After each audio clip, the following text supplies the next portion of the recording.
Hello, I'm Jordan Guth, SoundStage podcast host, videographer, and creator of the Practical Audiophile series.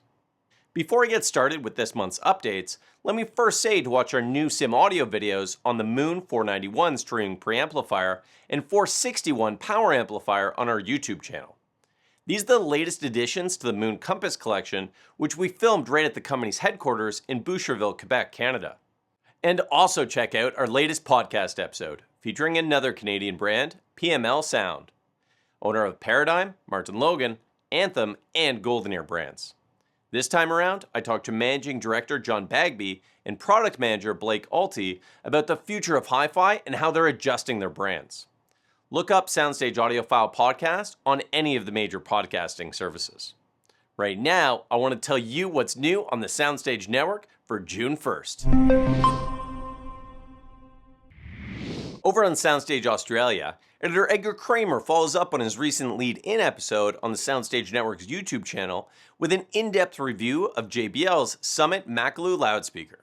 Edgar writes, Summit Makalu features JBL's newest driver and crossover topology incorporated into a properly rigid and beautiful cabinet. Makalu is well-balanced, dynamic, tonally textured, and spans a frequency response with exemplary extension, especially at the lower frequencies.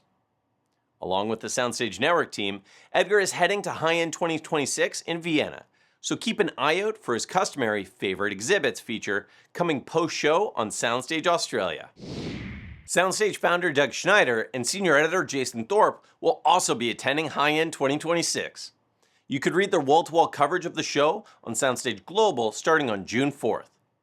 We recently posted a blog post on SoundStage Global by senior contributor Roger Cano on what might turn out to be one of the most important product debuts of 2026, the Primacy Active Speaker System by JBL Audio, which is now owned by Garmin. There are two models, the S3 stand mount with 400 watts of built-in amplification and the T6 floor standard with 1,000 watts, plus the Primacy stereo centerpiece, which provides extensive connectivity options and groundbreaking DSP functionality. We've also posted a video on the Primacy unveiling on our YouTube channel. In his article, Roger provides a deep dive into the Primacy's technology and gives some listening impressions. On SoundStage Ultra, senior editor Jason Thorpe reviews Engström's Arnie 2-based integrated amplifier. The Arnie is a fully balanced Class A design employing two 300B triodes per channel in the output stage. Its claimed rated power, 30 watts per channel, is unusually high for a 300B based design. Jason is an unapologetic tube guy, and he loved the way the Swedish amplifier sounded paired with his Aurelia floor-standing speakers.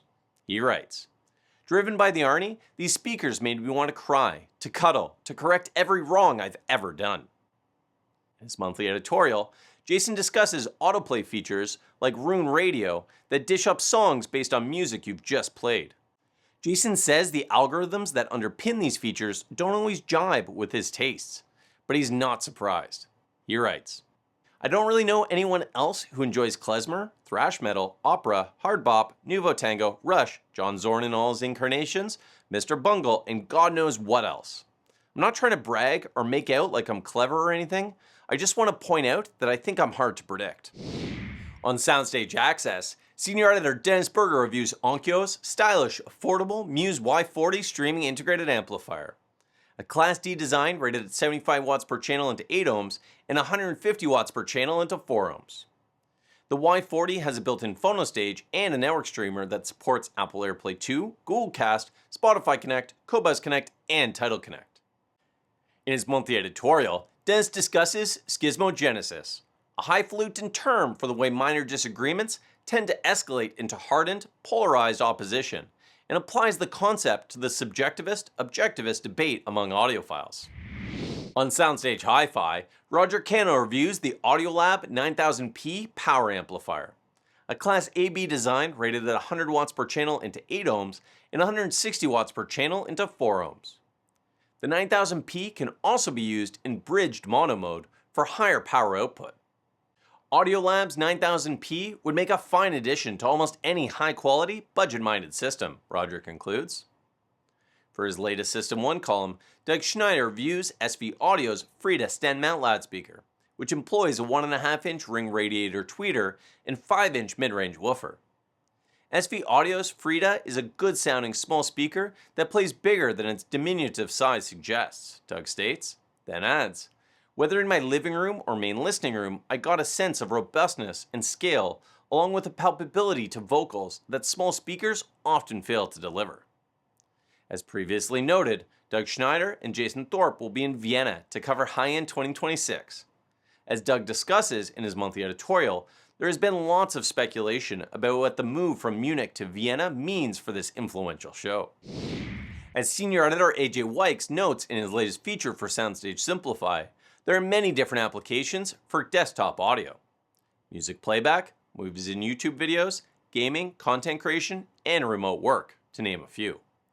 The requirements for these applications vary considerably, so if you're looking for a computer audio setup, it's important to assess your priorities. Identify which mode dominates your use, and optimize the signal chain for that first, AJ advises. For his monthly Pulse column on SoundStage Experience, music editor Joseph Taylor lists 5 records from the 1980s that everyone should hear at least once. Next month, Joseph will list 5 more records from the 1980s and later turn his attention to the 1990s and 2000s. On SoundStage Solo, senior editor Jeffrey Morrison reviews the Fender Mix headphones, which are made by Singapore-based Riff Sound under license from the legendary guitar maker.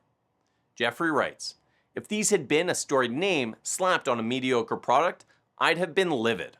Thankfully, that's not the case, and then elaborates. The mixes sound really good, feel great, and have a lot of useful features not found in other headphones. In a thought-provoking editorial, Jeffrey discusses the various forms of bias in different kinds of product reviews. Here are some reviews and features you can look forward to on the SoundStage network. Coming to SoundStage Access on June 15th is Tom Moon's review of Dual's top-of-the-line automatic turntable, the CS529, which comes with a pre-mounted Ortofon 2M Red cartridge. Also on June 15th, SoundStage Simplify will have a review by Dennis Berger of Onkyo's A50 streaming integrated amplifier.